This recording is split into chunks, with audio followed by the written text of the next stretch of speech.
Assalamualaikum warahmatullahi wabarakatuh. Selamat datang di Mapel PAJ Channel. Hari ini kita akan melanjutkan materi tentang ibadah haji. Kita akan membahas tentang jenis haji, wajib haji, hikmah dan keutamaan ibadah haji. Untuk pembahasan materi sebelumnya, silakan klik pada link di atas. Jenis-jenis haji. Yang pertama ada haji ifrad, yaitu ketika seorang hendak melakukan ihram, kemudian berniat melakukan haji saja tanpa umroh pada bulan haji. Dengan kata lain, pelaksanaan haji dan umrohnya itu secara terpisah atau sendiri-sendiri, dengan melaksanakan ibadah haji terlebih dahulu, kemudian selanjutnya melakukan umroh. Untuk niat berihramnya yaitu labbaik Allahumma hajjan la riya'a fihi wa la sum'atan. Aku penuhi panggilanmu ya Allah untuk berhaji tanpa adanya riya dan tidak sum'ah. Ketika sudah berihram dan sudah tiba di Mekah, maka diawali dengan tawaf kudum, tawaf awal kedatangan di Mekah. Kemudian setelah itu sholat 2 rakaat di belakang makam Ibrahim, kemudian bersa'i antara bukit Safa dan Marwah. Kemudian setelah itu tidak ada tahallul, harus menetapkan diri dalam kondisi berihram tersebut dan masih tidak halal baginya melakukan hal-hal yang diharamkan ketika ihram. Jadi tetap dalam keadaan ihram hingga datang masa tahallulnya pada tanggal 10 Dzulhijjah. Untuk haji ifrad tidak ada kewajiban menyembelih hewan kurban. Apabila ibadah haji sudah selesai, maka orang tersebut mengenakan ihram kembali untuk melaksanakan umroh. Yang kedua ada haji tamattu, yaitu seseorang yang hendak berihram dengan niat melaksanakan umroh terlebih dahulu pada bulan-bulan haji, yaitu Syawal, Dzulqa'dah, dan 10 hari pertama bulan Dzulhijjah. Ketika sudah berihram, melafalkan niat, labbaik Allahumma umratan mutamatti'an biha ilal haji la riya'a fihi wa la sum'atan. Ya Allah, aku penuhi panggilanmu untuk melakukan umroh yang dilanjutkan dengan haji tanpa ada riya dan sum'ah. Jadi ketika sudah berihram dan masuk kota Mekah, selesaikan umrohnya dengan pelaksanaan tawaf umroh, sa'i umroh, kemudian bertahallul dari ihramnya dengan memotong pendek atau mencukur rambut kepalanya. Lalu dia tetap dalam kondisi tidak berihram hingga datangnya hari Tarwiyah atau tanggal 8 Dzulhijjah. Pada tanggal 8 Dzulhijjah, segera berihram kembali dari Makkah untuk menunaikan haji hingga sempurna. Untuk haji tamattu, wajib untuk menyembelih hewan kurban, baik itu seekor kambing, atau 1/7 dari sapi, atau 1/7 dari unta, pada tanggal 10 Dzulhijjah atau hari-hari tasyrik, tanggal 11, 12, 13 Dzulhijjah. Bila tidak mampu menyembelih, maka wajib berpuasa 10 hari, 3 hari di waktu haji, dan sisanya ketika sudah sampai di negaranya. Jenis haji yang ketiga adalah haji qiran, yaitu seseorang yang berniat haji dan umroh secara bersama-sama pada bulan-bulan haji. Artinya berihram untuk menunaikan umroh dan haji sekaligus. Untuk lafal niatnya, labbaik Allahumma umratan wa hajjan la riya'a fihi wa la sum'atan. Ya Allah, aku penuhi panggilanmu untuk melaksanakan umroh dan haji tanpa ada riya dan sum'ah. Jadi bagi yang haji qiran harus menetapkan diri dalam keadaan berihram hingga tanggal 10 Dzulhijjah. Berihram untuk umrah, lalu berihram untuk haji sebelum memulai tawafnya. Karena untuk dikerjakan secara sekaligus. Kemudian ketika masuk kota Mekah, langsung melakukan tawaf kudum, lalu sholat 2 rakaat di belakang makam Ibrahim. Setelah itu bersa'i antara bukit Safa dan Marwah untuk umroh dan hajinya sekaligus dengan satu sa'i tanpa adanya tahallul. Kemudian masih dalam kondisi berihram, tidak halal bagi yang melakukan haji qiran melakukan hal-hal yang diharamkan ketika ihram hingga datang masa tahallulnya itu tanggal 10 Dzulhijjah. Untuk haji qiran sama seperti haji tamattu, wajib untuk menyembelih hewan kurban, seekor kambing atau 1/7 dari sapi atau 1/7 dari unta pada tanggal 10 Dzulhijjah atau pada hari-hari tasyrik. Bila tidak mampu menyembelih, maka wajib berpuasa 10 hari. 3 hari ketika berhaji boleh dilakukan di hari tasyrik, tapi lebih utamanya itu sebelum tanggal 9 Dzulhijjah atau hari Arafah, dan sisanya ketika sudah sampai di negaranya.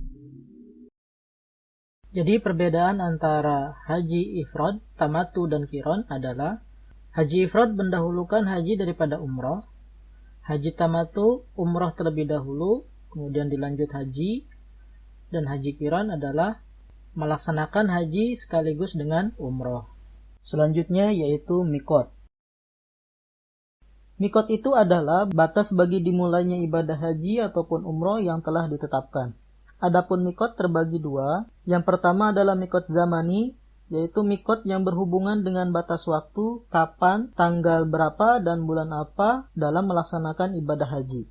Yang termasuk ke dalam bulan haji diantaranya yaitu Syawal, Dzulqa'dah, dan Dzulhijjah. Kemudian yang kedua adalah mikot makani. Mikot makani yaitu mikot yang berhubungan dengan letak geografis atau tempat seseorang ketika memulai niat ihram. Di sini ada beberapa mikot makani. Yang pertama adalah Al-Juhfah. Ini adalah mikotnya penduduk Syam, Maroko, Mesir, dan orang-orang yang melewatinya.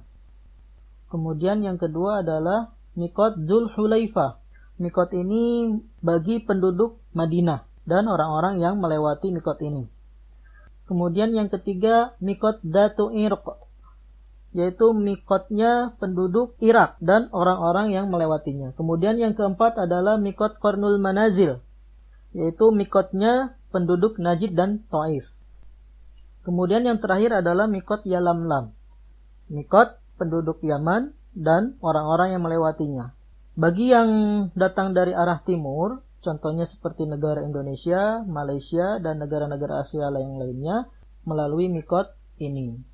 Berikutnya ada wajib haji. Wajib haji yang pertama adalah ihram dari mikot dan meninggalkan larangan-larangan ihram. Tadi sudah dijelaskan bahwa ketika mau berihram harus melewati salah satu mikot. Kalau misalnya jamaah Indonesia berarti mulai berihram pada mikot Yalamlam dengan melafalkan niat hajinya. Kemudian wajib haji yang kedua mabit di Muzdalifah, yaitu bermalam pada tanggal 9 sampai 10 Dzulhijjah dengan mengumpulkan 7 buah batu untuk melaksanakan wajib haji yang ketiga, yaitu melontar Jumrah Aqabah pada tanggal 10 Dzulhijjah pada saat terbitnya matahari.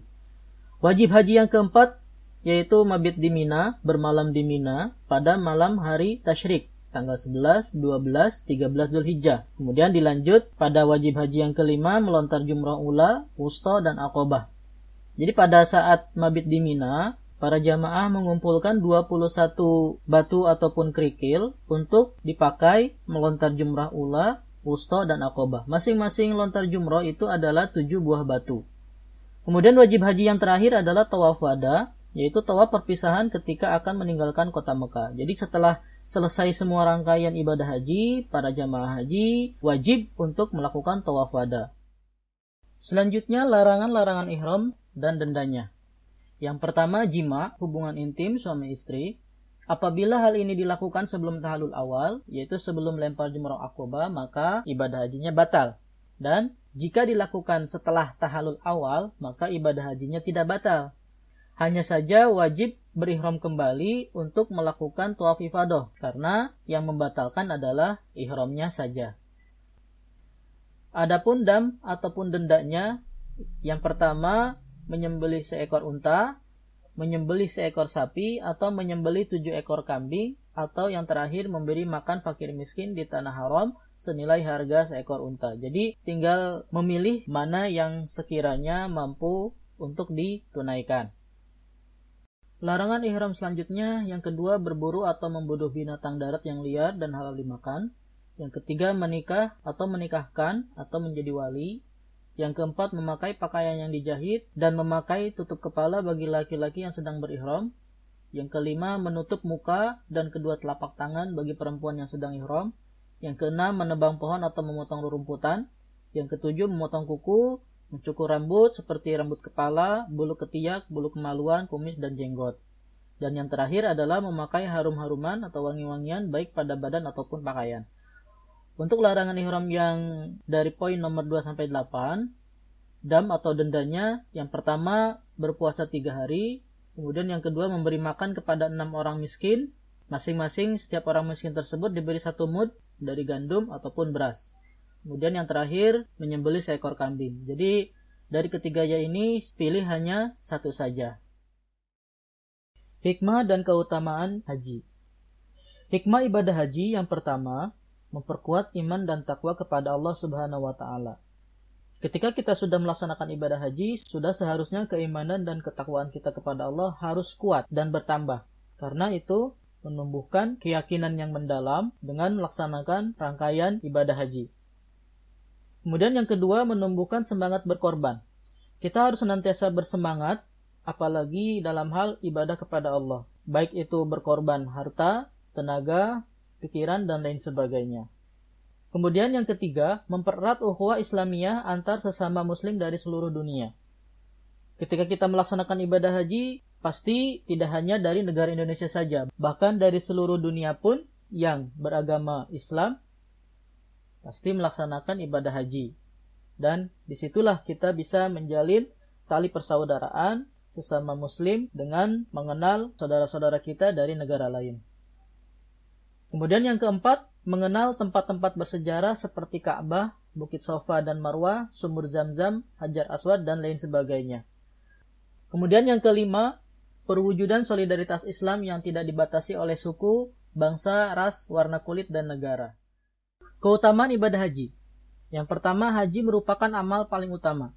Rasulullah pernah ditanya mengenai amalan yang paling utama. Kemudian Rasul menjelaskan bahwa amal yang paling utama adalah beriman kepada Allah dan Rasulnya, berjihad di jalan Allah, dan haji yang mabrur. Adapun haji yang mabrur yaitu orang yang sekembalinya dari melaksanakan ibadah haji, orang tersebut perilakunya berubah menjadi lebih baik. Keutamaan yang kedua yaitu haji merupakan jihad. Dalam sebuah hadis yang diriwayatkan oleh Imam Bukhari dan Imam Muslim, "Ya Rasulullah, bolehkah kami ikut berperang dan berjihad bersama engkau semua?" Kemudian Rasul menjawab, "Bagi engkau ada jihad yang lebih baik dan lebih indah, yaitu haji yang mabrur." Kemudian Aisyah berujar, "Setelah mendengar jawaban dari Rasulullah, aku tak pernah lagi meninggalkan ibadah haji." Keutamaan yang ketiga yaitu haji menghapus dosa. Dan keutamaan yang terakhir adalah pahala ibadah haji adalah surga. Oke, cukup sekian untuk pembahasan materi hari ini.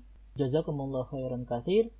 Apabila ada kekurangan maupun kesalahan dalam penyampaian materi ibadah haji ini, mohon dibukakan pintu maaf yang sebesar-besarnya. Jangan lupa subscribe, aktifkan loncengnya agar bisa mendapatkan video-video terbaru dari channel ini. Tekan jempol ke atas jika menyukai video ini dan share sebanyak-banyaknya. Kita akhiri dengan membaca doa kafaratul majlis. Bismillahirrahmanirrahim. Subhanakallahumma wa bihamdika asyhadu an la ilaha illa anta astaghfiruka wa atubu ilaik. Sekian. Wassalamualaikum warahmatullahi wabarakatuh.